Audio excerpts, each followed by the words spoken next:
A pen floats silently past an astronaut's face, a simple reminder of the weightless world that slowly weakens the human body. This is the daily reality of life without gravity, a problem we must solve to reach for the stars.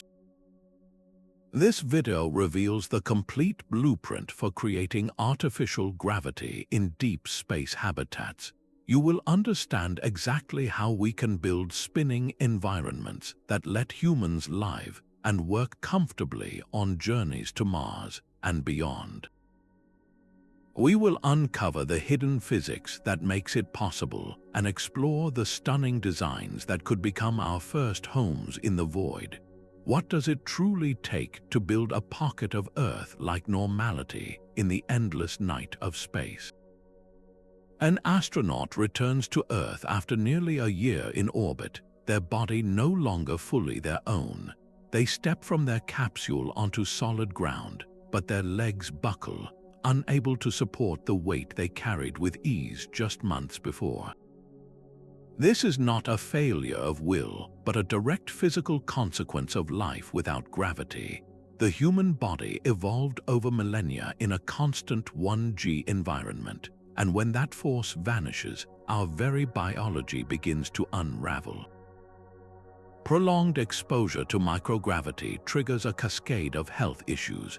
Without the daily strain of supporting your own weight, muscles atrophy and bones lose mineral density, becoming brittle at a rate of over 1% per month.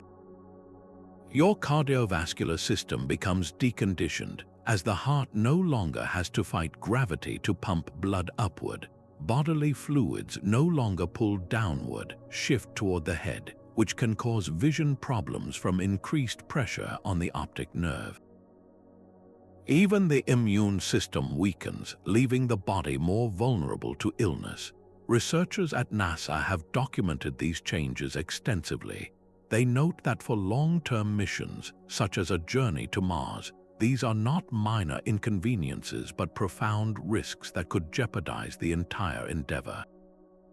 After his year in space, astronaut Scott Kelly underwent a prolonged and challenging recovery to rebuild his strength and bone mass, a clear demonstration of the toll. How would you function if your very foundation of health was steadily eroding each day? The psychological strain of constant disorientation and a body that feels alien compounds the physical decline. This is the silent health crisis of spaceflight, the undeniable proof that artificial gravity is not a luxury for future space habitats. It is an absolute requirement for human survival and success beyond our world. This urgent need pushes us to ask a fundamental question. How do you create a force that does not naturally exist in the void? The solution to this profound physical challenge lies not in recreating gravity itself, but in skillfully imitating its constant pull. Think of a child swinging a bucket of water in a wide, vertical circle. The water does not spill out, held firmly in place not by magic, but by centrifugal force. This outward push generated by the rotation is the very same principle we can harness to build gravity in the emptiness of space. A rotating habitat, a large wheel or cylinder spinning steadily, creates this force, pushing everything inside outward against the inner walls. To someone standing on that curving wall, this push would feel indistinguishable from the downward tug of gravity on Earth. This idea is rooted in foundational physics.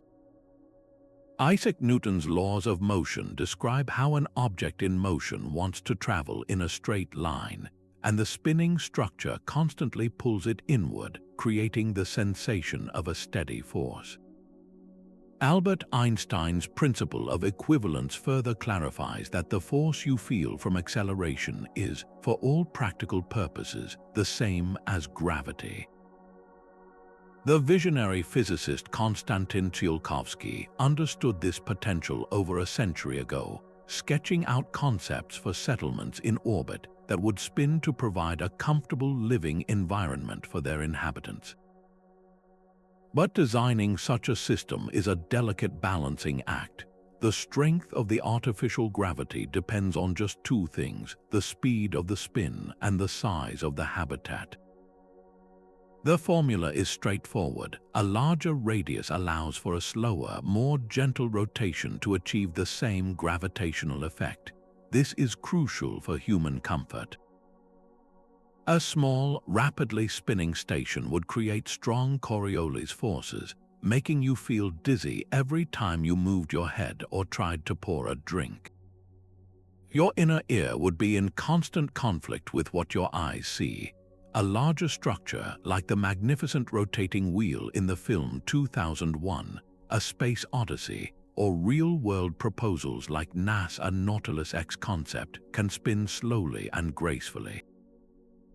At this scale, the curve of the floor would be so gentle you might not even perceive it, and the simulated gravity would feel perfectly natural and Earth-like.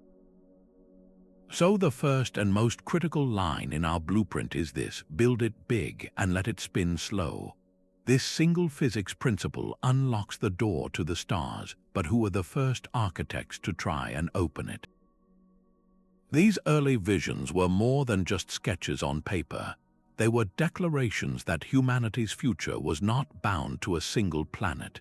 In the 1950s, the rocket scientist Wernher von Braun brought this dream into the public eye with his detailed designs for a massive, rotating wheel space station. He envisioned a 250-foot wide hub with 3 levels for the crew to live and work, all spinning to create a comfortable artificial gravity. This iconic design, later immortalized in films like 2001, A Space Odyssey, became the image millions associated with life in space. Yet these stations were still outposts, places for scientists to conduct research. The vision expanded dramatically just 2 decades later. Physicist Gerard O'Neill asked his students a radical question: is a planetary surface the best place for an advancing civilization? His answer was a resounding no. O'Neill proposed building vast, free-floating cylinders in space, each one capable of housing tens of thousands of people. These were not mere stations, they were entire worlds in miniature.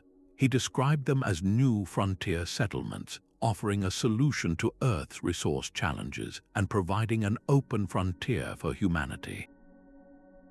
His designs, the O'Neill cylinders, were staggering in scale. Imagine a cylinder 20 miles long and 5 miles in diameter, spinning leisurely to provide Earth-like gravity along its entire inner surface. The interior would be a lush, landscaped valley with rivers, towns, and even artificial weather patterns. Sunlight would be channeled in through massive mirrors, creating a cycle of day and night. What would it be like to grow up in such a place, looking up at a sky that curves into distant mountains, with artificial sunsets painted by reflected light? These historical concepts took different physical forms. The Bernal sphere was a giant globe with people living on the inner equator. The Stanford torus was a donut-shaped ring, a concept developed in a NASA summer study that remains one of the most detailed blueprints for a space colony. Each design relied on the same centrifugal force principle, but they varied in their ambition, from small scientific labs to vast, self-sustaining ecosystems intended for families and generations.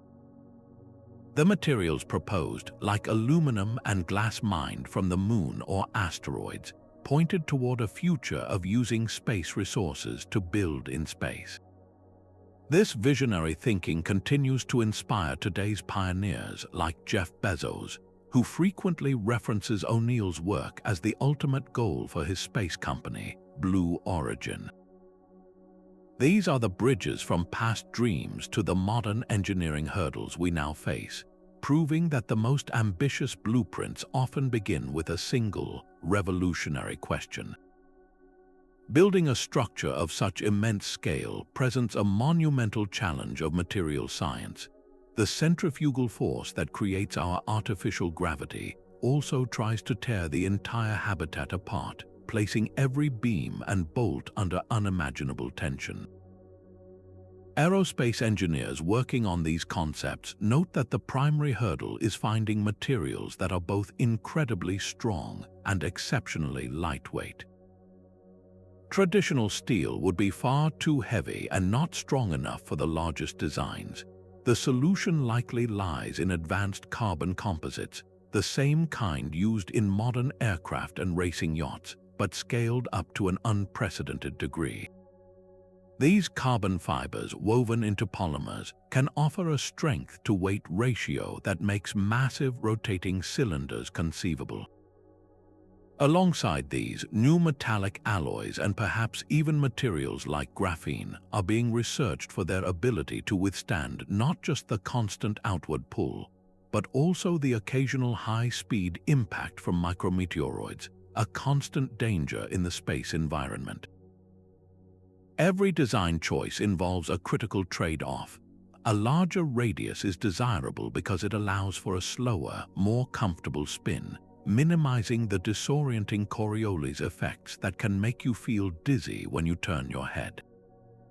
However, a larger structure demands exponentially more material and presents far greater engineering difficulties. It is a delicate balance between human comfort and construction feasibility. Beyond the raw strength of the frame, engineers must also solve problems like vibration damping. A habitat is not a solid block of metal, it is a complex living system. The movements of people, machinery, and even the life support systems themselves could set the entire structure vibrating, much like a spinning washing machine can become unbalanced. Sophisticated active damping systems using counterweights and sensors would be essential to keep the environment stable and serene. Then there is the question of the vacuum of space itself. Without an atmosphere to moderate temperatures, the side of the habitat facing the sun could be searing hot, while the side in shadow is bitterly cold. This extreme temperature difference causes materials to expand and contract, creating stresses that could fatigue metal and composites over time. Designing a structure that can handle this thermal cycling for decades is a core focus for organizations like the Gateway Foundation, which is developing detailed plans for a commercial space station. Their designs, and those considered for future iterations of SpaceX's Starship, grapple with integrating all the complex systems for air, water, and waste recycling into a giant, rotating frame. How do you plumb a river or build a town on a surface that is constantly moving, a landscape that is also your sky? This brings us to the final, crucial piece of the puzzle, the precise spin needed to make this entire ambitious structure feel like home. Finding that perfect spin rate is a delicate dance between physics and human biology. A habitat rotating too quickly turns every simple action into a challenge. If you were to pour a drink, the liquid might curve strangely in the air instead of falling straight into your cup. Turning your head could trigger a wave of dizziness as the fluid in your inner ear sloshes at a different rate than your visual field expects. This is the Coriolis effect in action, a disorienting force that becomes more pronounced with faster rotation. Space medicine researchers have studied this phenomenon extensively, noting that our bodies are surprisingly sensitive to these rotational speeds. Their consensus points toward a comfort zone of roughly 1 to 3 rotations per minute. Within this range, most people can adapt without persistent feelings of nausea or vertigo. The ultimate goal is a spin so slow and steady that your brain accepts the gentle outward push as completely normal, a new kind of down. The mathematics behind this is both elegant and revealing.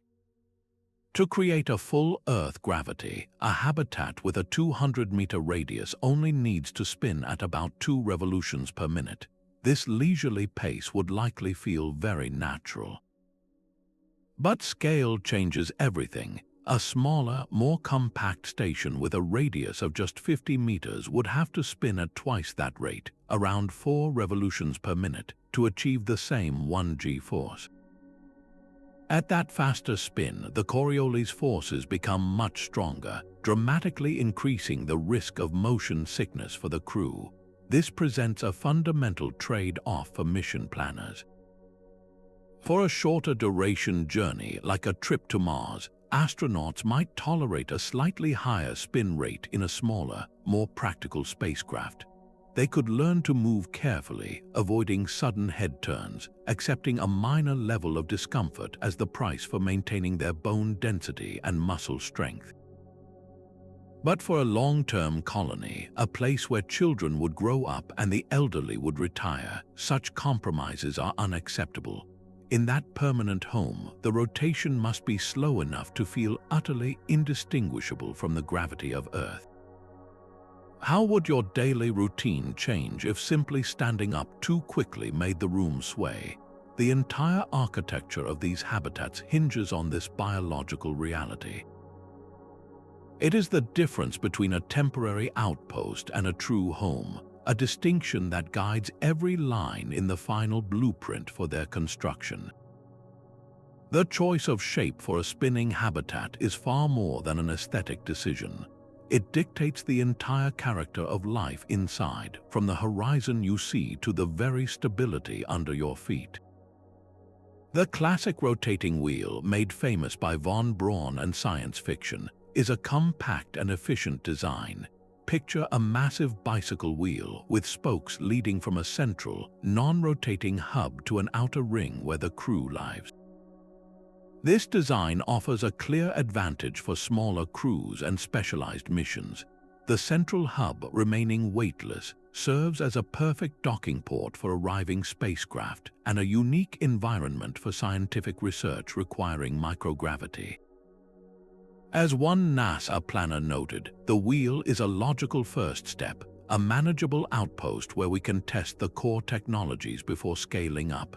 Yet, its living space is confined to that single, curving ring, offering limited room for expansion or the creation of diverse landscapes. For a true colony, a self-sustaining civilization in space, the vision expands dramatically into the O'Neill cylinder. Imagine 2 giant cylinders, each 20 miles long and 5 miles wide, rotating in opposite directions to balance their momentum. Their entire inner surface becomes a living landscape, a sprawling valley that curves upward until it meets the sky. You could have rivers, forests, and towns, all under the vast, arching light of 3 enormous windows that run the length of the cylinder. This design provides an almost unimaginable amount of living space, enough for tens of thousands of people to build a complete society. The interior feels open and natural, with a horizon so distant it feels nearly flat. As seen in television series like The Expanse, these cylinders become worlds in their own right, with their own cultures and economies. However, this grandeur comes at a cost. The sheer amount of material required is staggering, and the engineering challenges of constructing and stabilizing such a colossal object are immense.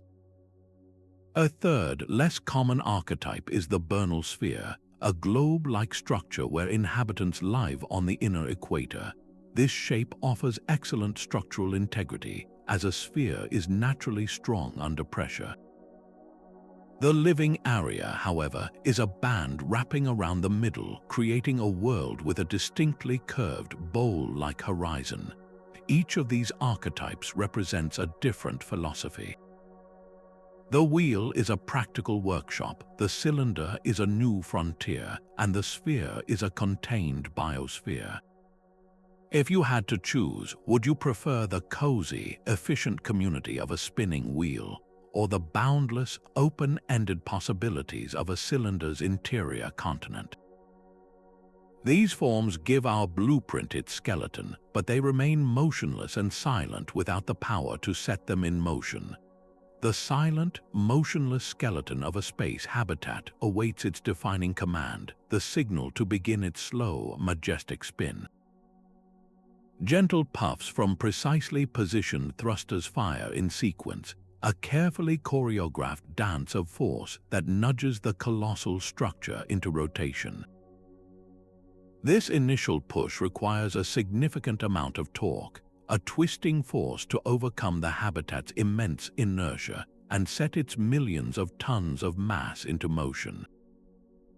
Engineers specializing in orbital dynamics note that this is one of the most fuel-intensive moments in the habitat's entire operational life.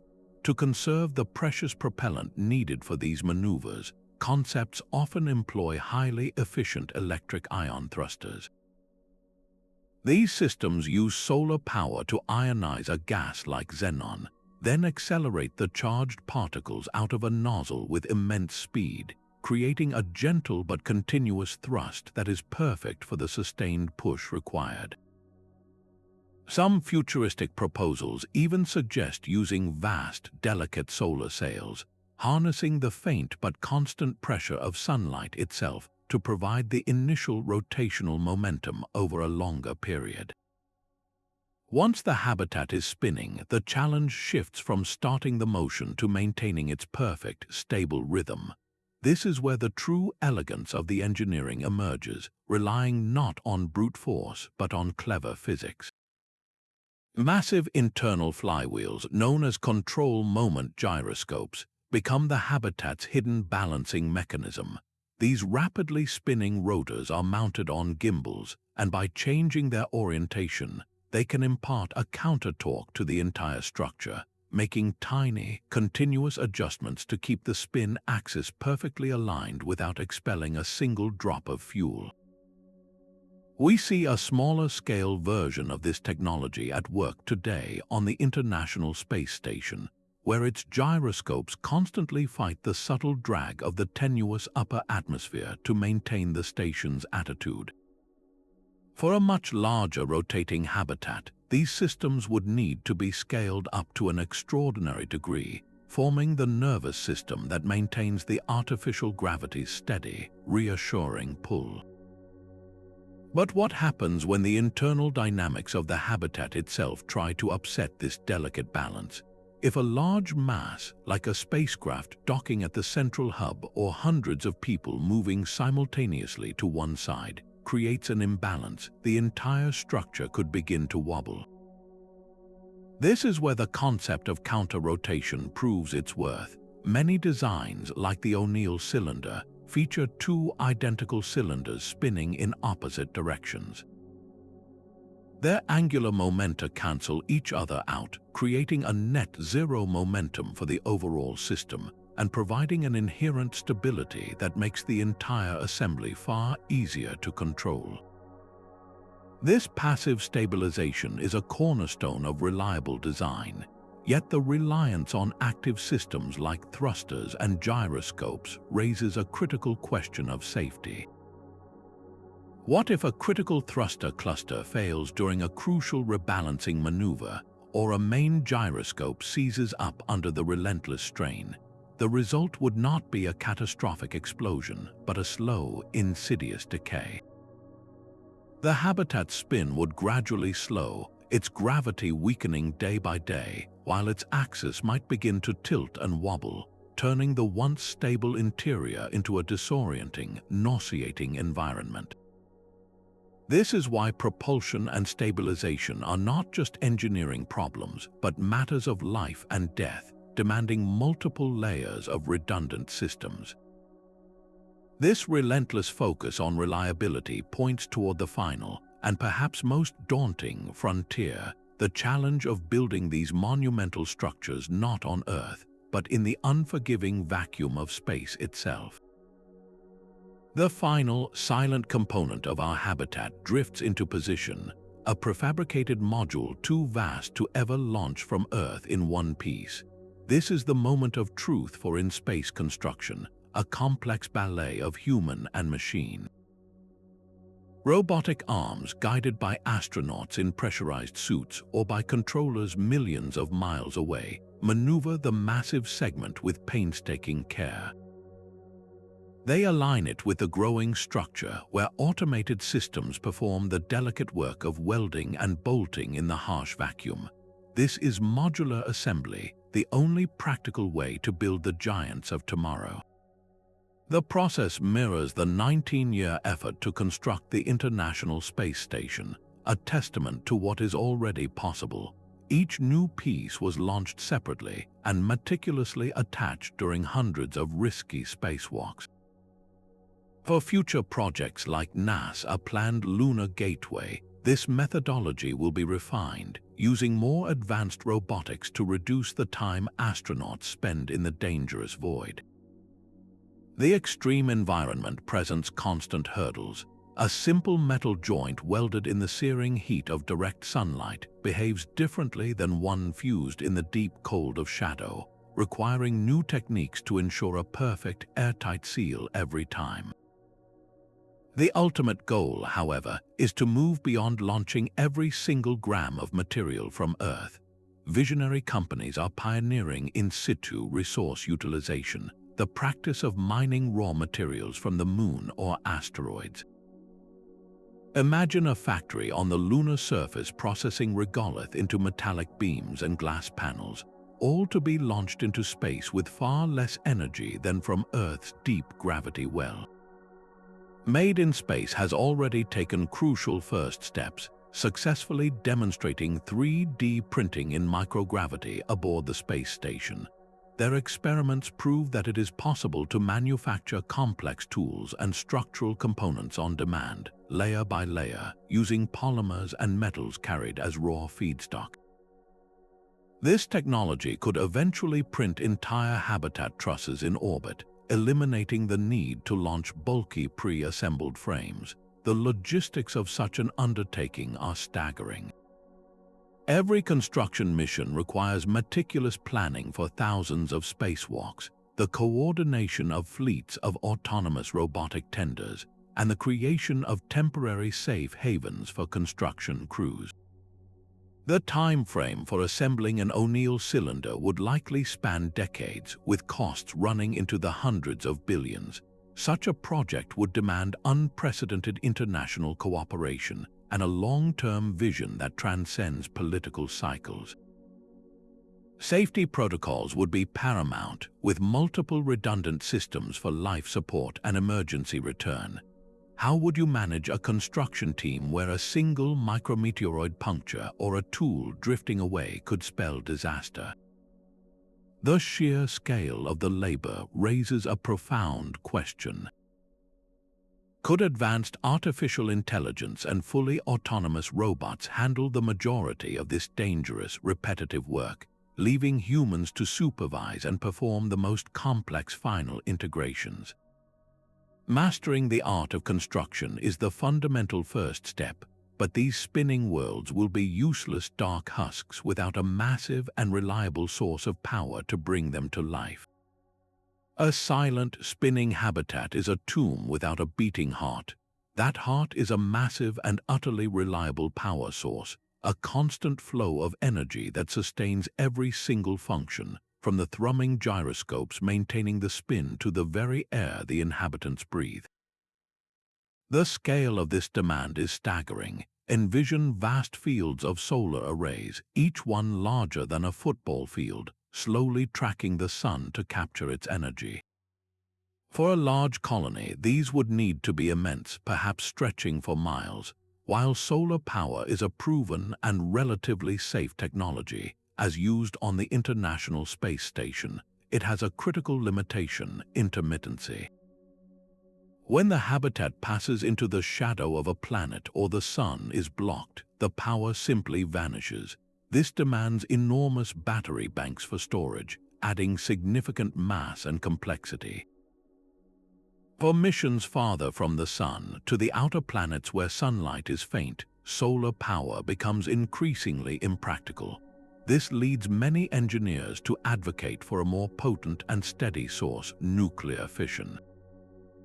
Compact reactors like NASA's kilopower project, which successfully demonstrated a small, robust design, can provide a continuous, high level of power regardless of the sun's position. The kilopower reactor is a notable example, a system designed to reliably generate electricity for a decade or more, enough to run several average households. The trade-off is the perceived risk and the engineering challenge of managing radioactive material in space, a hurdle that requires meticulous safety protocols and robust containment. Some futurists even speculate about beaming power from dedicated orbital solar stations using microwaves or lasers, a concept that offers continuous energy but introduces its own set of challenges in precision and efficiency. This energy is the lifeblood that fuels an intricate and non-negotiable web, the closed-loop life support system. Every watt of power is meticulously allocated. A significant portion directly maintains the habitat's rotation through the station-keeping thrusters and the power-hungry control gyroscopes. Another large fraction manages the environmental control, scrubbing carbon dioxide from the air, carefully regulating temperature and humidity, and recycling every drop of water. Advanced systems might even use electricity to help cultivate vast aeroponic farms, where plants grow in air enriched with a nutrient mist, providing both food and a vital part of the air revitalization process. The entire operation runs on a principle of extreme efficiency and redundancy. Multiple independent power channels and backup battery systems would ensure that a single failure could never lead to a catastrophic loss of gravity or life support. Engineers designing these systems often speak in terms of 5 nines reliability, meaning the systems are operational 99.999% of the time. But this raises a profound and difficult question for any station commander. If a crisis ever forced you to prioritize, how would you choose between the power that keeps your artificial gravity stable and the power that cleans your air and water? Both are essential for long-term survival, a delicate balance that makes energy management the silent, constant responsibility of every individual on board. This self-contained biosphere, once powered and stable, becomes more than just a machine. It becomes a world, and like any world, it must have an economy and a society. A spinning habitat is more than a structure. It is a living, breathing organism, and its circulatory system is a marvel of closed-loop engineering. Every single molecule of air and water is precious, tracked and recycled in a continuous dance choreographed by the gentle, outward pull of artificial gravity.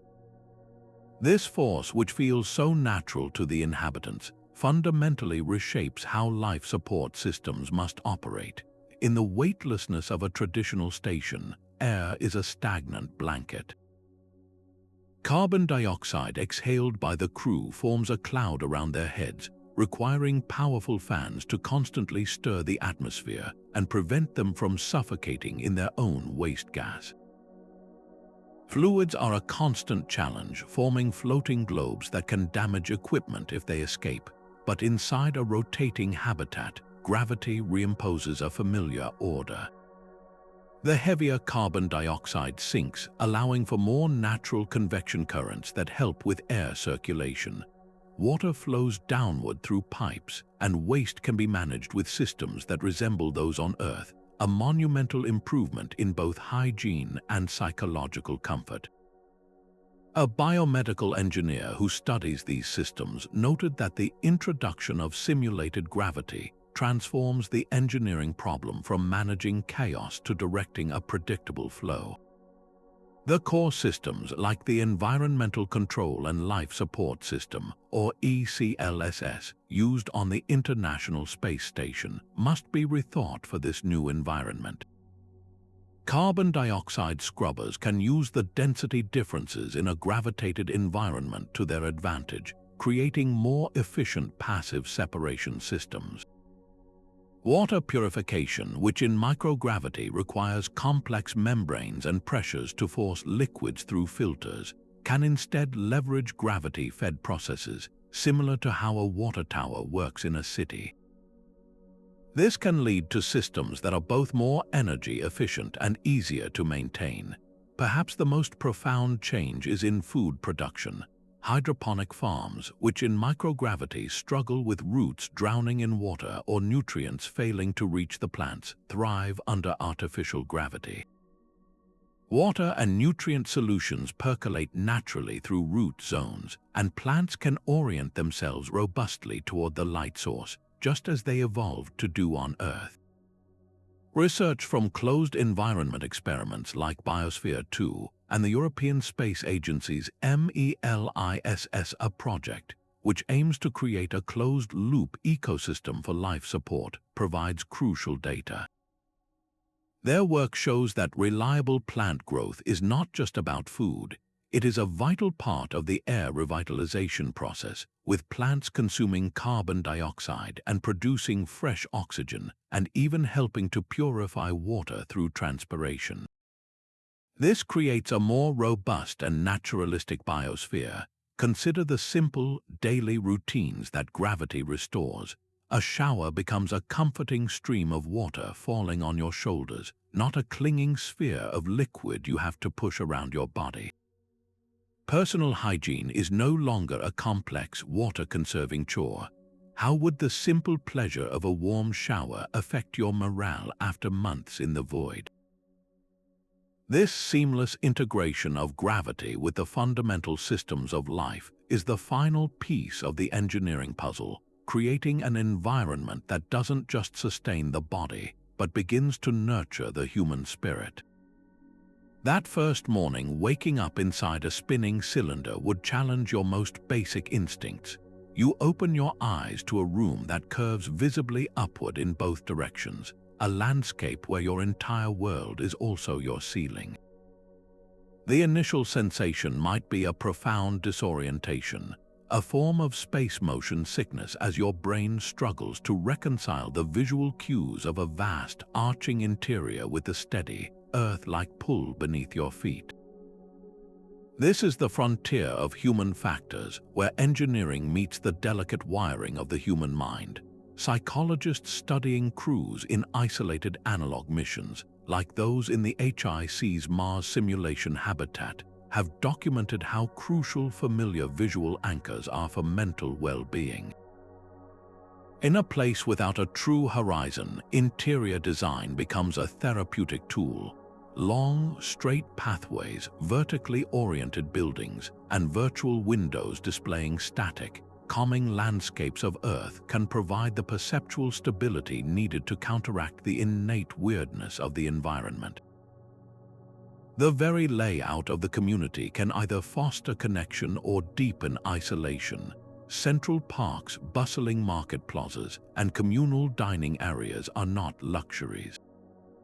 They are essential infrastructure for psychological health, creating spaces where people can gather and reinforce their shared identity, much like crews on long-duration submarine patrols or researchers in Antarctic stations rely on tight-knit social bonds to endure months of confinement and monotony.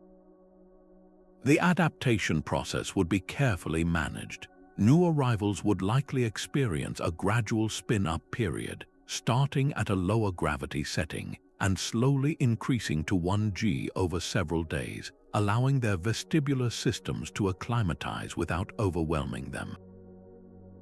But even after adaptation, the habitat's design introduces unique social dynamics.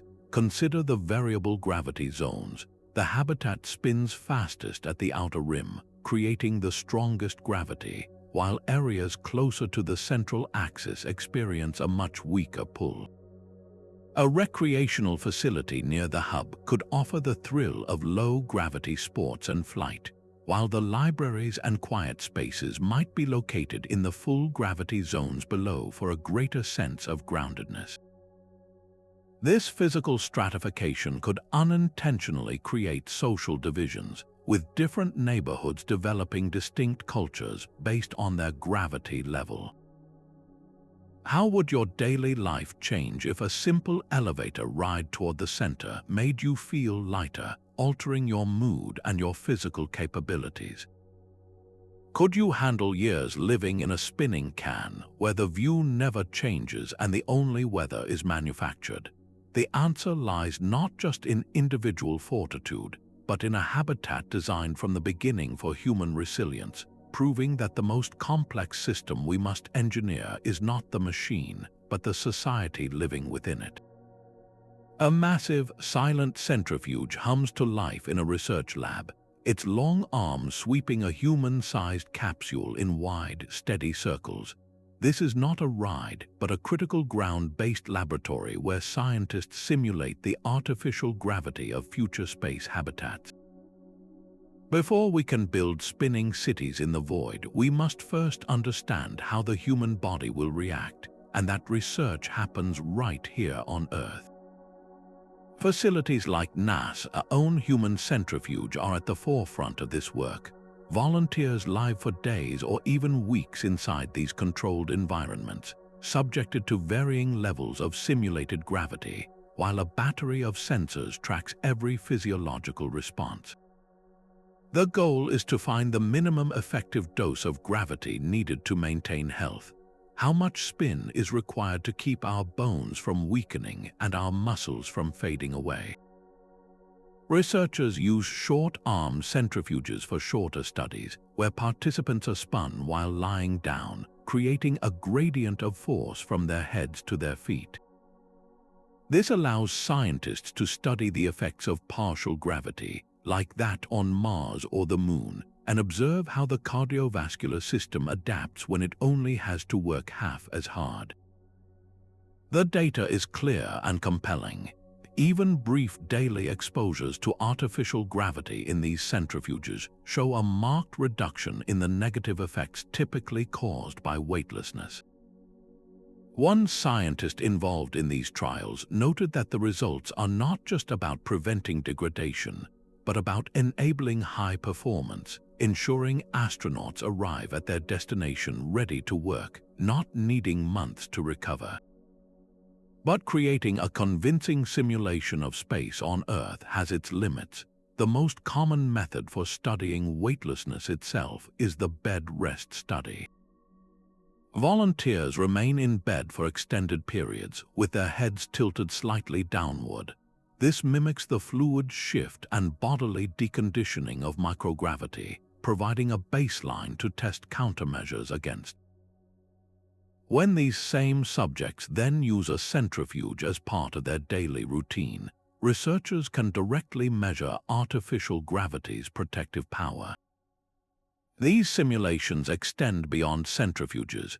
Water immersion studies use buoyancy to offset gravity, while parabolic flights aboard aircraft like those used by Blue Origin create brief windows of weightlessness, offering invaluable, if fleeting, glimpses into how our bodies behave when gravity vanishes. Each method provides a different piece of the puzzle. The NVHAB laboratory in Germany combines these approaches, linking a centrifuge directly to modules where bed rest studies are conducted, creating an integrated research environment.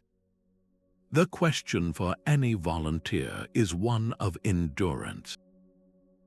Would you choose the monotony of a bed rest study for 60 days, or the potential dizziness of living in a spinning room for a week, all in the name of advancing human destiny?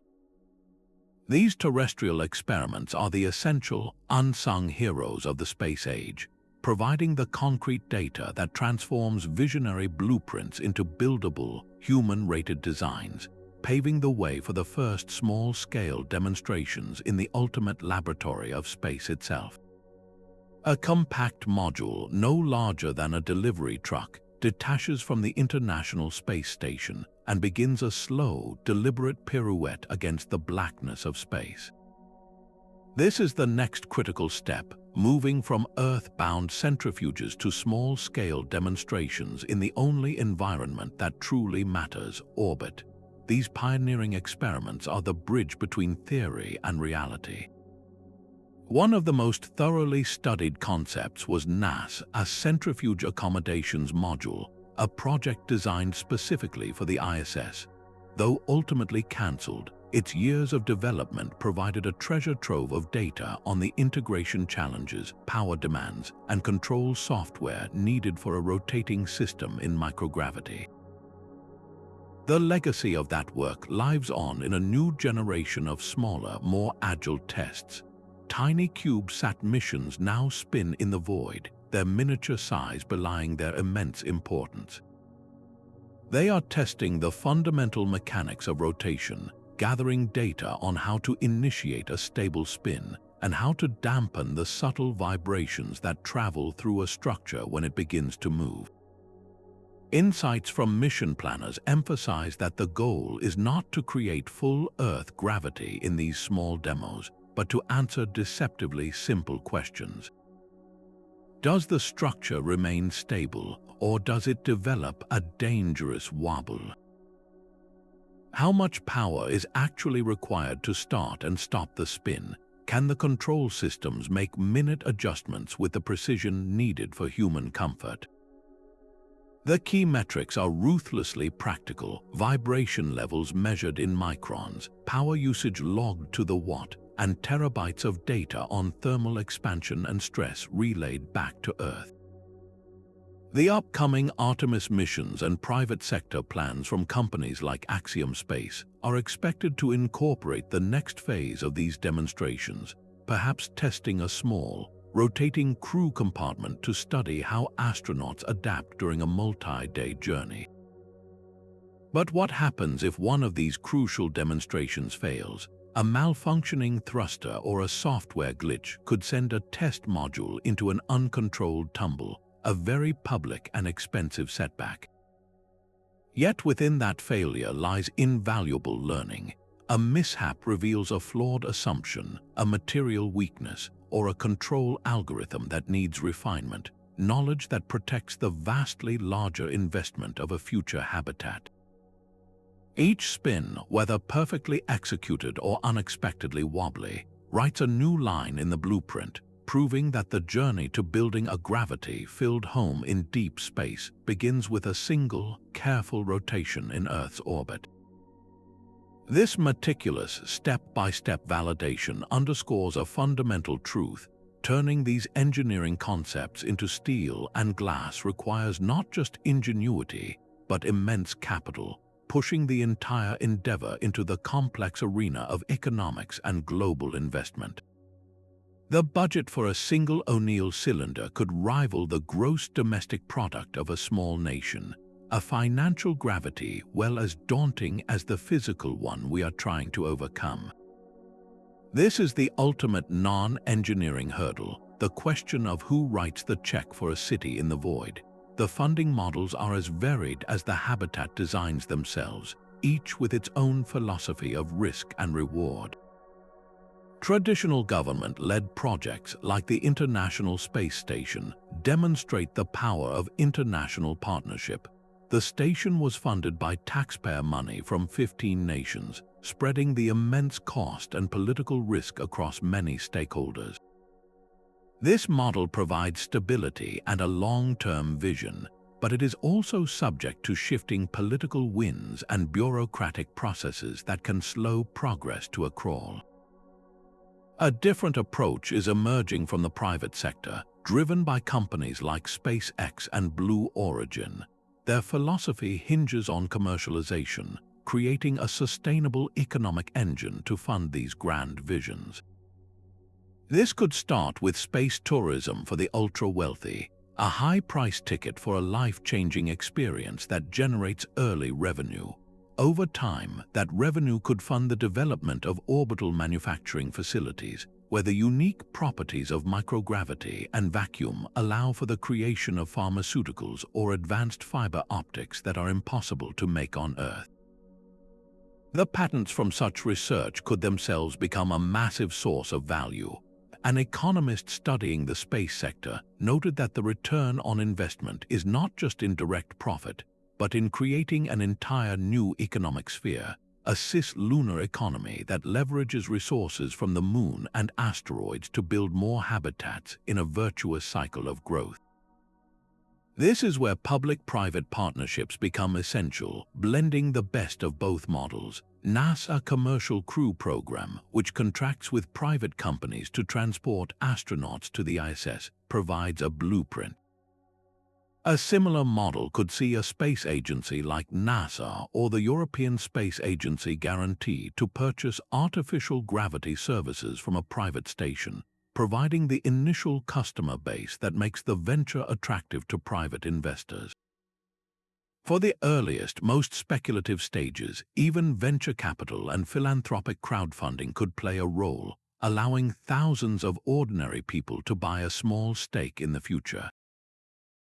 How would you weigh the decision to invest in a space habitat company, a venture that might not see a return for decades, against the chance to help fund a new chapter for humanity?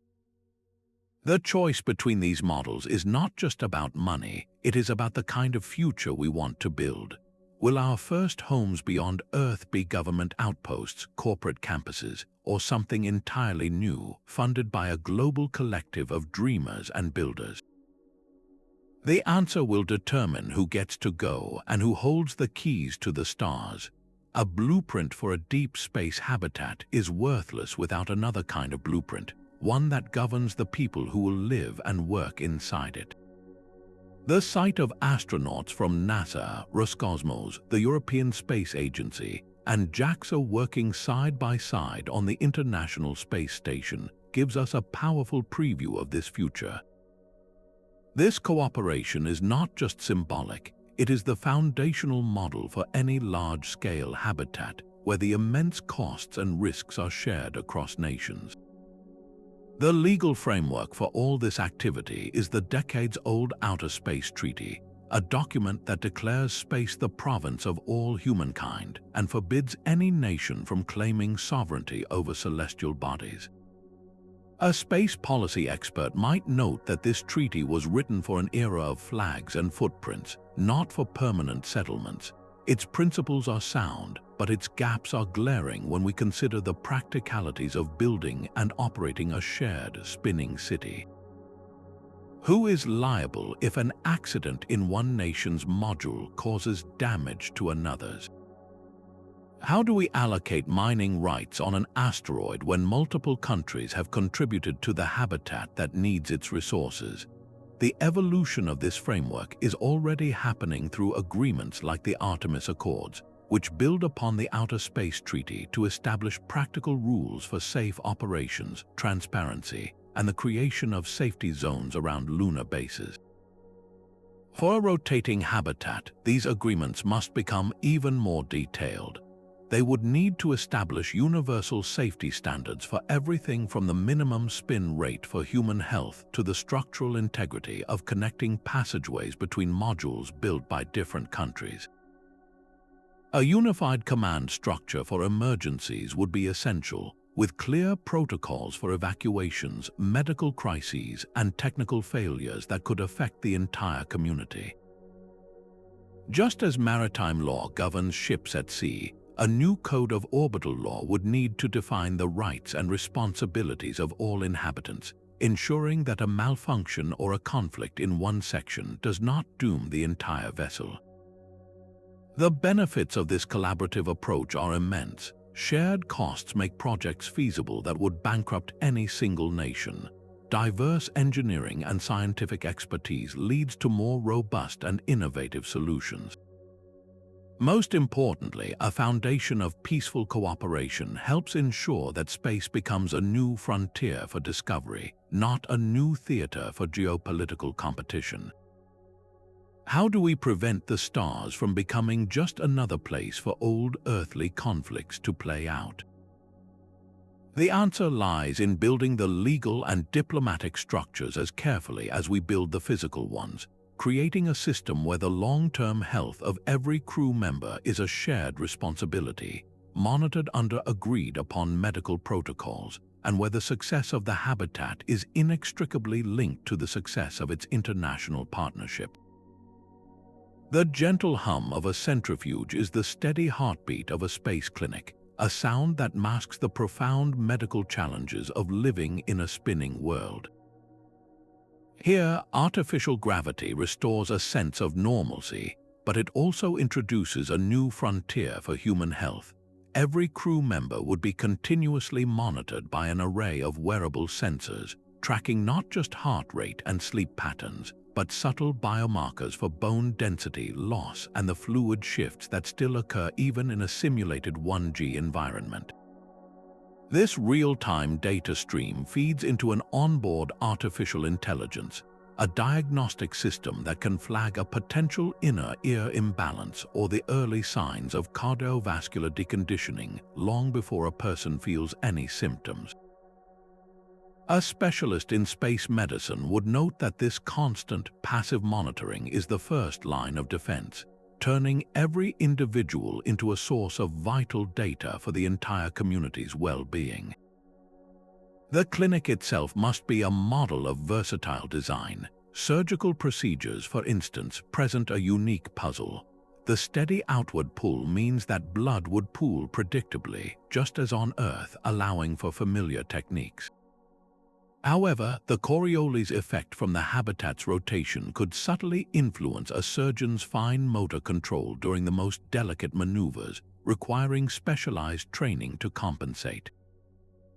All equipment from defibrillators to ventilators must be certified to operate flawlessly in a constant centrifugal field, where every component experiences a steady force. Sterilization of instruments would leverage gravity-fed autoclaves, a welcome simplification over the complex systems needed in microgravity. For more complex diagnoses, telemedicine becomes the crew's lifeline to Earth's top specialists. High-fidelity scans of a fractured bone or a troubling skin lesion could be beamed to a teaching hospital on Earth, where a team of experts could consult in real time, guiding the onboard medic through a diagnosis and treatment plan. This model is already being refined in remote locations on Earth, from Antarctic research stations to nuclear submarines, where evacuation is not an immediate option. These analog missions prove that a highly trained crew, supported by robust telehealth, can manage a vast majority of medical events. But what happens when they cannot? A critical, time-sensitive emergency like a severe allergic reaction or a traumatic injury would trigger a meticulously rehearsed evacuation plan. The patient would be stabilized and transported to a dedicated medical shuttle, a small spacecraft docked at the central, non-rotating hub. From there, they could make the return journey to Earth, a daunting prospect that underscores the absolute need for preventative care and self-sufficiency. Every crew member would receive cross-training in emergency medicine, from advanced life support to psychological first aid, creating a resilient community where everyone is a guardian of everyone else's health. This raises a compelling question for all of us. If you were choosing the doctor for a deep space colony, what skills would you prioritize? Would it be the surgeon with steady hands, the diagnostician with a sharp mind, or the counselor with a calming presence? In a closed environment millions of miles from help, the answer is likely all of the above, because maintaining the health of the crew is the single most important factor in ensuring the habitat is not just a structure but a lasting home. A habitat's long-term survival is measured not by its spin, but by its breath, a continuous cycle where every exhale becomes fuel for new life. This is the vision of a closed-loop system, a miniature Earth in a bottle where air, water, and nutrients are perpetually recycled with almost no waste. The goal is near total self-sufficiency, a state where the habitat can support generations without constant resupply from the home planet. This is the ultimate test of our blueprint, transforming a mechanical structure into a living, breathing world. The principles are already being tested in projects like NASA's Advanced Life Support Systems, which integrate biological and mechanical components into a single, resilient web. One ecologist who studies these systems notes that the key to reliability is redundancy. using both algae bioreactors to produce oxygen and higher plants to do the same, so a failure in one system does not spell disaster. Artificial gravity is the silent partner in this dance, restoring order to processes that are chaotic in weightlessness. It gives water a consistent direction to flow, allowing roots in hydroponic farms to drink evenly and preventing nutrients from floating away. It enables composting and anaerobic digesters to break down organic waste efficiently, as microbes and fluids settle predictably, a process that is messy and unreliable without a clear down direction. Inside vast growth modules, crops like wheat and lettuce thrive under full-spectrum light, their roots anchored in a gentle, steady pull that feels like home. These are not just gardens, they are the habitat's lungs and pantry combined. Some concepts even integrate aquaculture, where fish tanks leverage gravity for natural water filtration and waste removal, providing a source of protein while contributing to the nutrient cycle. We learned profound lessons from the Biosphere 2 experiment, where a sealed environment on Earth taught us about unexpected oxygen drops and the delicate interplay between soil, plants, and concrete. That project demonstrated that balancing a man-made biosphere is incredibly complex, but also that it is possible. The knowledge gained directly informs plans for future Mars colonies and deep space arcs, where the closure of the loop is a matter of survival, not just science. Could you adapt to a life where every scrap of food waste is collected, every drop of water from a shower is purified and drunk again, and the very air you breathe was once inside the leaves of the tomato plant in your salad? This is the daily reality of a sustainable habitat, a world where nothing is truly thrown away. Achieving this delicate balance is the end game, but it demands that we also plan for the moment that balance is lost. A sudden, deafening silence falls as the gentle background hum of the station vanishes. The constant, reassuring pull at your feet disappears, and you are weightless, floating in the middle of a corridor as emergency lights flash and a calm but urgent voice echoes over the intercom. This is the ultimate test of any deep space habitat, a scenario where the spin stops and every second of training must take over. The failure of a single power conduit or a critical impact from a piece of orbital debris could halt rotation, transforming a stable home into a drifting, disorienting environment. Space agencies like NASA plan for these moments with meticulous, multi-layered contingency protocols. The first response is not panic, but procedure, a series of immediate actions drilled into every crew member until they are instinct. Redundant power systems are the first line of defense, with backup generators and massive battery banks designed to automatically kick in, attempting to restart the rotation before the situation deteriorates.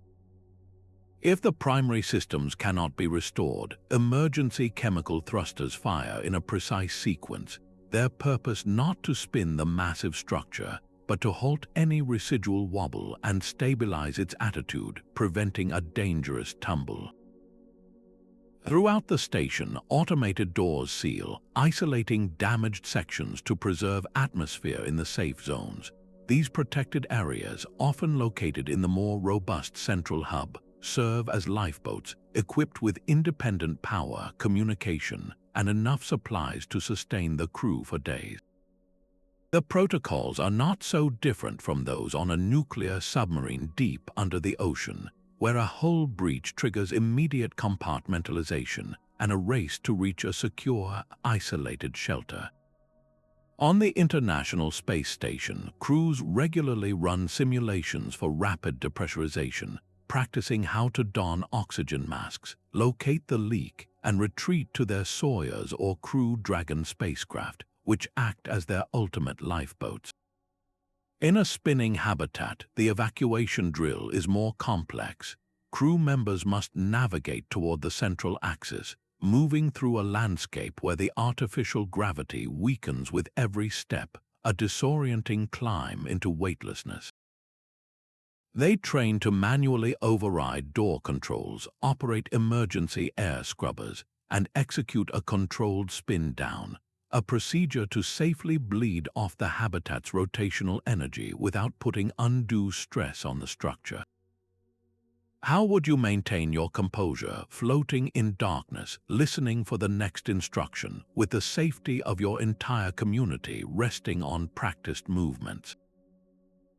These simulations are relentless because they have to be, forging a crew that can function as a single, calm organism in the face of chaos. This ingrained culture of preparedness, where every individual is both a specialist and a universal responder, becomes the bedrock upon which we can scale these designs from a small outpost to a city of thousands, ensuring that the larger the community grows, the more resilient it becomes. A single rotating ring, home to just 12 people, is merely the seed from which an entire civilization can grow. The true power of our blueprint lies in its inherent scalability, a design philosophy that allows a small outpost to expand organically into a sprawling space metropolis over generations. This is the concept of modular architecture, where every new section is a self-contained unit designed to lock perfectly into the larger whole. Think of it like a city adding new neighborhoods, each one connecting to the existing grid for power, water, and data. Visionaries like Gerard O'Neill always spoke of these colonies not as finished products, but as living systems that would evolve. The initial structure provides the stable spine, a central hub, and a primary ring. From there, new rings can be added concentrically, like the growth rings of a tree, each one spinning in sync with the original to maintain the same steady gravity. Alternatively, new cylinders could be constructed alongside the first, connected by a non-rotating transit hub to form a vast, multicellular organism in space. The engineering challenge of this expansion is profound. How do you connect a new, massive rotating section to an existing one without sending the entire structure into a destabilizing wobble? The solution lies in sophisticated coupling systems, essentially giant, pressurized bearings that allow one ring to spin independently of the hub or another ring. These would be the most critical mechanical joints in the entire city, requiring constant monitoring and maintenance. The process would rely heavily on in-space manufacturing, using materials mined from asteroids to print new structural members and hull plates, making the habitat truly self-sustaining in its growth. The expansion phases are a logical progression. Phase 1 is the 12-person station, a proof of concept for long-term habitation. Phase 2 sees the addition of a second ring, expanding the population to 100, complete with dedicated agricultural modules and larger communal spaces. Phase 3 is the leap to a true O'Neill-scale cylinder, housing 10,000 people with parks, schools, and a diverse economy. Concepts like the Kalpana 1 habitat offer a detailed intermediate design, a compact cylinder meant for 1,000 residents that serves as a stepping stone to the giants. The logistics of supplying this growth would birth an entire interstellar supply chain, massive cycler spacecraft on constant orbits between Earth and Mars would be met by local shuttles ferrying people and goods to the rotating habitats. SpaceX's plans for a city on Mars are a parallel example of this scaling philosophy, beginning with a single landed starship and growing into a network of interconnected pressurized domes. Each new module added to a spinning habitat increases its overall stability, its mass acting as a flywheel that smooths out minor imbalances. But this growth is not just driven by engineering. It is driven by people. As families form and generations are born, the demand for living space, for privacy, for new experiences, and for economic opportunity would push the boundaries of the habitat outward. The initial outpost designed for survival must transform into a city designed for living. Within a century, what began as a lonely wheel could become a constellation of cylinders, a bustling metropolis of millions gleaming in the sunlight, its culture and economy as complex as any on Earth.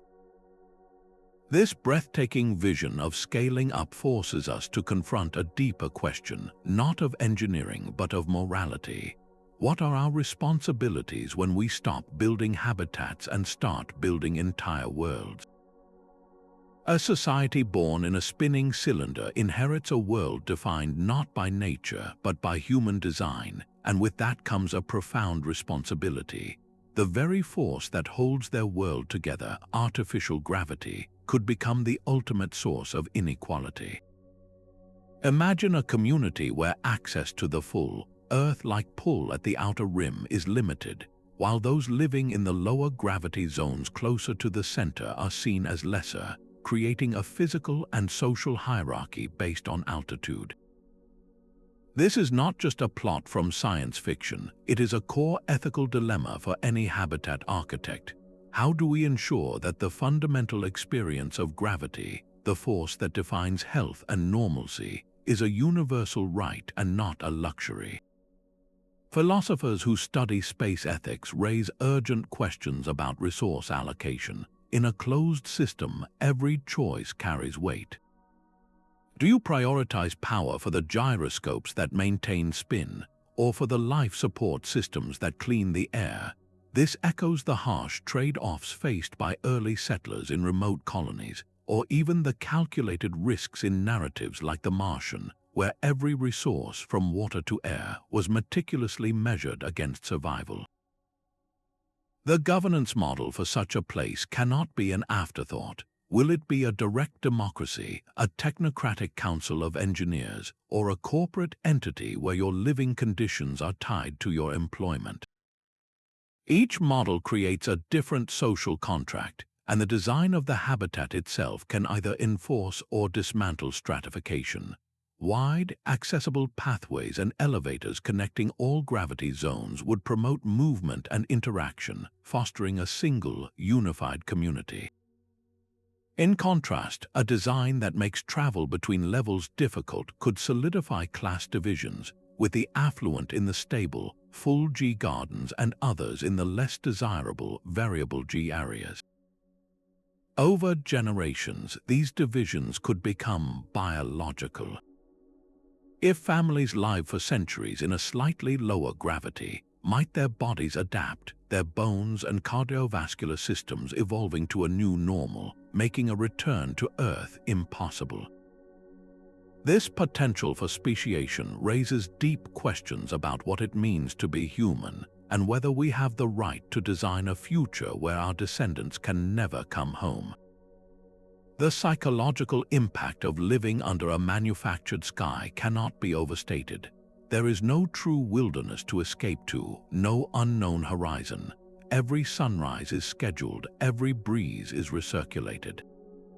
This demands an inclusive design philosophy that considers not just physical needs, but cultural and emotional ones as well. Sacred spaces for reflection, areas for communal celebration, and quiet corners for solitude become as critical as oxygen scrubbers. The blueprint must be for more than a machine, it must be for a society. The moral weight of building an entire world is immense, forcing us to ask if our greatest challenge is not the physics of spin, but the ethics of the society we choose to spin into existence. The steady, reassuring pull of artificial gravity does more than just let you pour a drink normally. It rewrites the entire medical rulebook for long-term spaceflight. Astronauts on a journey to Mars could maintain nearly all of their muscle mass and bone density, arriving on the red planet ready for strenuous exploration, not months of physical rehabilitation. This is the profound health benefit that drives the entire endeavor. Medical studies using ground-based centrifuges have consistently shown that even intermittent exposure to simulated gravity provides a powerful protective effect against the physical decay of weightlessness. Researchers note that the body responds to the consistent mechanical load, triggering biological signals that tell the body to maintain its structural integrity. Beyond the skeletal and muscular systems, sleep patterns would normalize, freed from the constant disorientation of floating, and the cardiovascular system would remain robust, no longer deconditioned by the lack of a force to work against. The psychological lift of a stable, Earth-like environment cannot be overstated, reducing the cognitive load on crews and allowing them to focus on their mission, not on fighting their own biology. But the advantages extend far beyond the health of the crew. A controlled gravity environment unlocks a new frontier for scientific discovery. Think of a laboratory where scientists can dial in the exact gravitational force they wish to study, from the gentle pull of the Moon to the crushing pressure of Jupiter. In biology, we could observe how plants orient their roots and shoots in partial gravity, crucial knowledge for future Martian greenhouses. In physics, the behavior of fluids, flames, and fundamental materials could be studied without the complicating factors of buoyancy or microgravity convection, leading to cleaner data and more profound insights. This controlled G environment becomes a unique tool for research, a parameter as adjustable as temperature or pressure. The industrial potential is equally staggering. For decades, we have known that the microgravity of orbit allows for the creation of extraordinary things, like perfect pharmaceutical crystals for drug development or ultra-pure optical fibers. The problem has always been the chaotic, container-less nature of that environment. Artificial gravity provides the missing piece, stability. It allows for precise, predictable manufacturing processes. Factories housed within a spinning habitat could produce unique alloys by combining metals with vastly different densities, a process impossible on Earth where they would simply separate. They could grow large, flawless silicon crystals for the next generation of computing chips, or formulate revolutionary new drugs with molecular structures that can only form in a gentle, steady pull.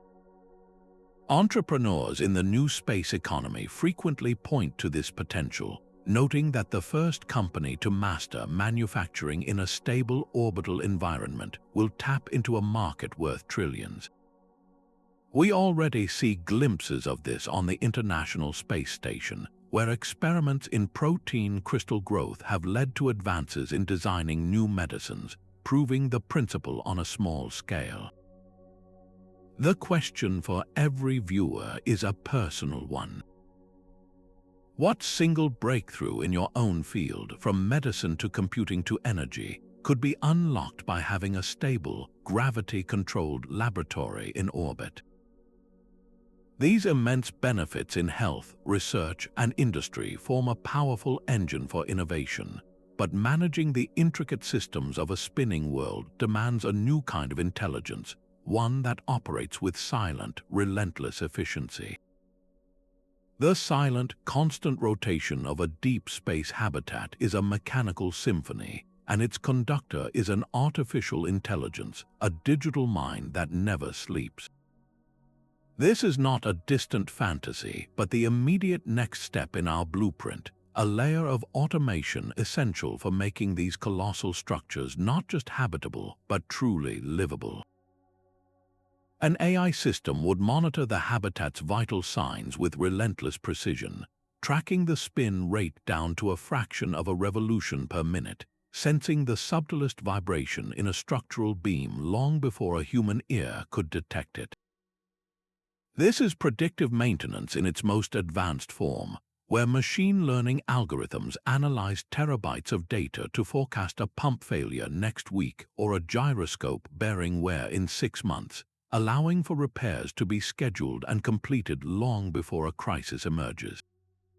These systems manage the environmental control, constantly balancing the mix of oxygen and nitrogen, adjusting humidity, and directing the flow of recycled water, creating a perfectly stable bubble of Earth-like conditions.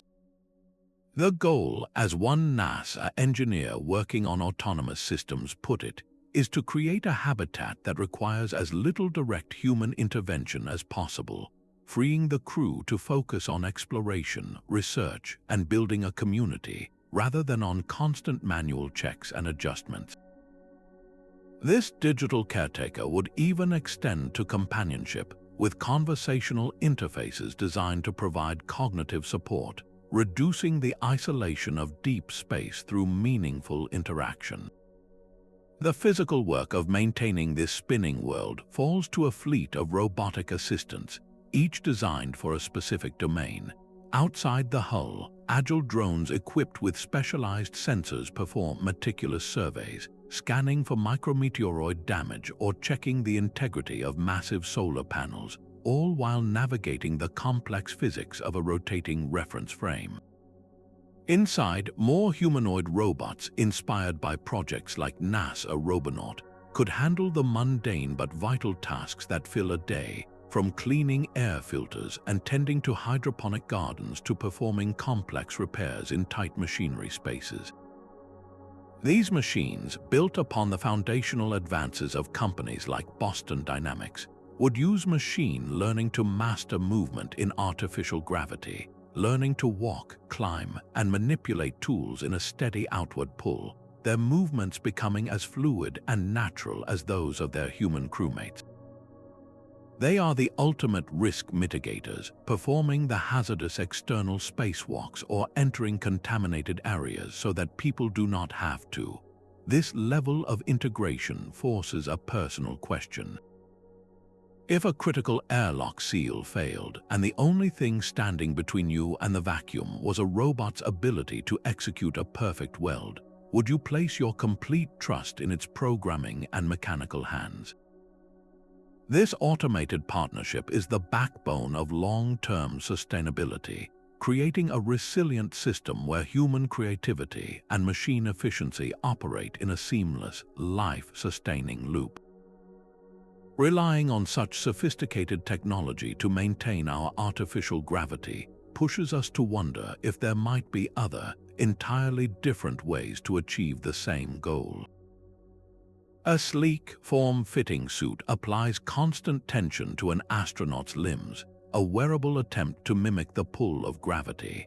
This is just one of the alternatives to the grand vision of spinning habitats, a suite of countermeasures designed to fight the body's decay in zero-G.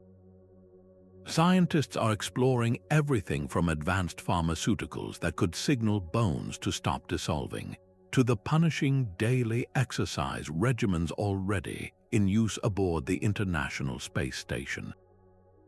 The Advanced Resistive Exercise Device, or a RED, allows astronauts to perform squats and deadlifts in microgravity, providing crucial resistance that helps slow muscle and bone loss.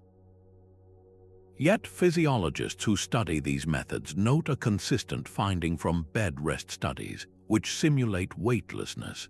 No amount of isolated exercise can fully replace the 24/7 loading that gravity provides to your entire body, from your cardiovascular system to the cells in your feet. The data suggests that while exercise is vital, it is a defensive action, a constant battle against a relentless opponent.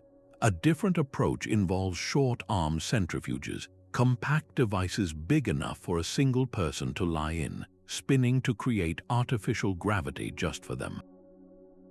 This offers a targeted dose of gravity, perhaps for an hour each day, and research shows it provides significant benefits.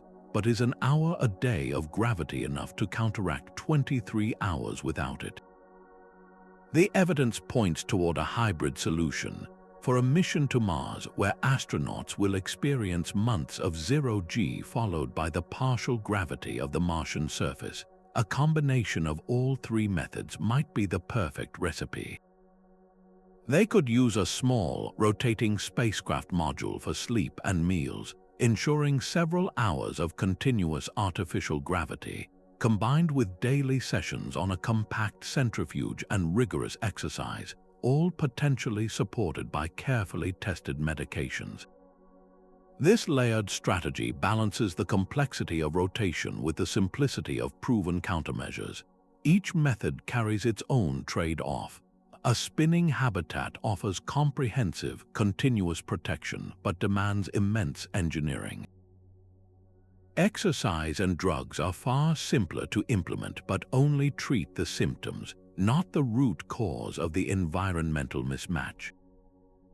If you were facing a year-long journey through the void, would you prefer the absolute normality of a spinning home, or would you accept the daily discipline of a 2-hour workout in a cramped pod if it meant a simpler spacecraft?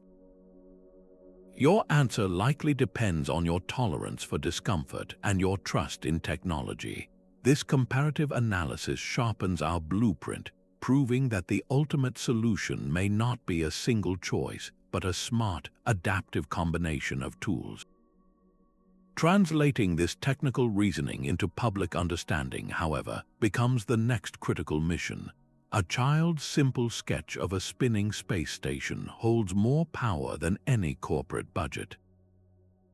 This is the true starting point for building a future among the stars, where public imagination fuels the political and financial will to make artificial gravity a reality. Education is the engine of this engagement, transforming complex engineering into accessible wonder.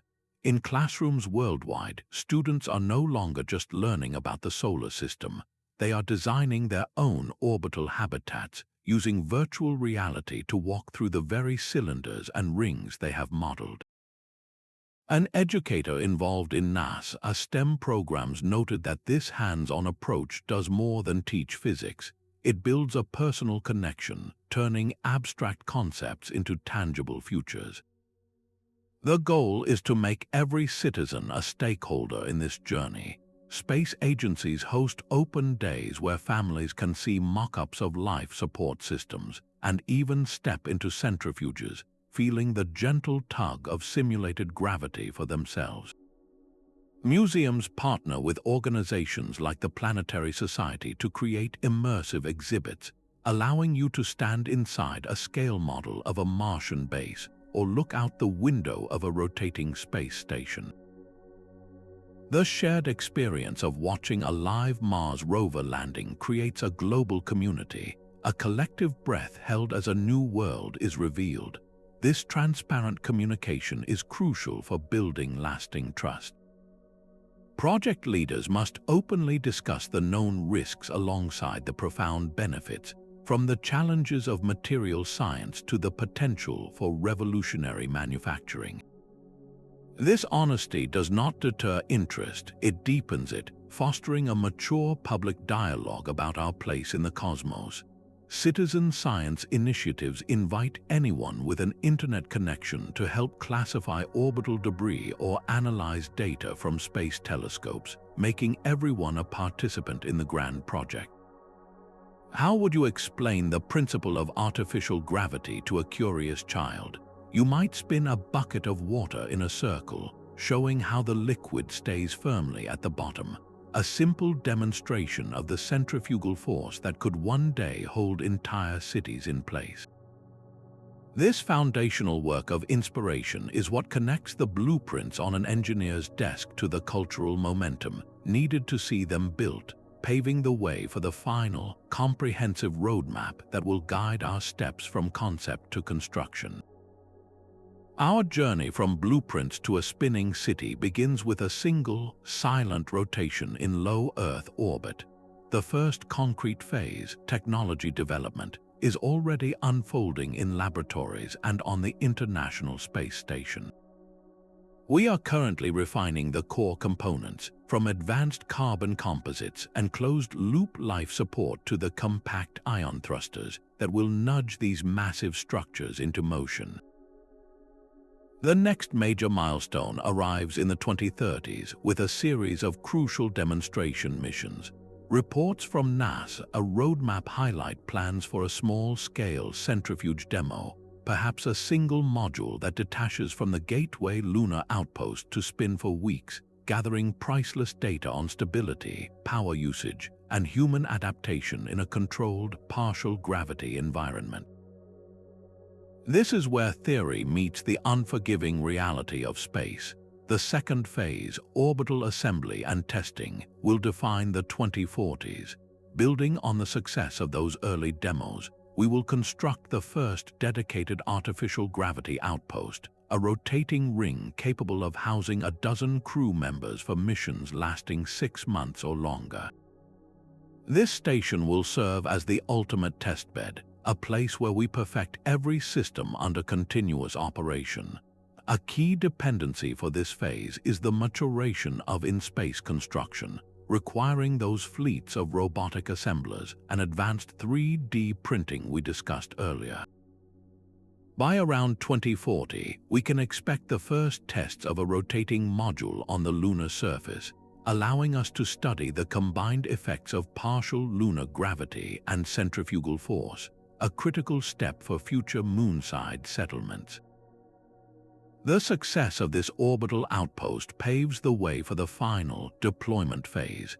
The 2050s mark the era of deployment, where our fully validated systems are integrated into vessels destined for deep space. This is when Mars-ready transit habitats become operational. Imagine a compact, rotating spacecraft, perhaps built from 2 Starship-derived modules connected by a long tether, spinning slowly to provide a Martian level of gravity for the 6-month journey to the Red Planet. Organizations like the National Space Society project this timeline, aligning with SpaceX's stated goals for a self-sustaining city on Mars. These systems will not be built in isolation. Their development is tightly interwoven with parallel advances in propulsion, such as nuclear thermal rockets for faster transits, and even more robust closed-loop life support that can function for years without resupply. Each breakthrough in one area accelerates progress in all the others. This entire roadmap, from today's centrifuges to tomorrow's starships, is a chain of logical, sequential steps. Where do you see yourself in this unfolding timeline? You could be the engineer analyzing the vibration data from that first spinning demo, the botanist tending the first full-scale orbital farm, or perhaps simply an observer on Earth, watching the first crew depart for Mars inside a ship that feels like home. This step-by-step plan transforms the dream of artificial gravity from a distant vision into an actionable future, setting the stage for our final reflection on what it all means for humanity's destiny. This blueprint is more than a collection of engineering diagrams. It is a declaration that humanity is ready to grow beyond its cradle. We have traced the path from the silent crisis of the weightless body to the profound physics of the spinning wheel, from visionary cylinders that hold entire landscapes to the intricate ethics of the societies that will live within them. Each challenge, from forging materials in the void to powering a self-sustaining biosphere, is a puzzle we are learning to solve. The spin of a habitat is not just a mechanical function. It is the pulse of a new kind of human environment, one that allows our biology to remain whole while our spirit reaches for the stars. This transformation of science fiction into science fact rests on the foundation we have laid together. I am deeply curious to know which part of this grand vision resonates most with you. Was it the stunning O'Neill cylinders, the medical promise of a healthy journey to Mars, or the philosophical questions about building a new society? Share your thoughts in the comments below as your perspective adds to this vital conversation. If these explorations of our cosmic future inspire you, consider subscribing for more journeys to the frontiers of what is possible. Together, we are not just watching the future unfold, we are actively participating in the creation of a universe that one day will feel like home.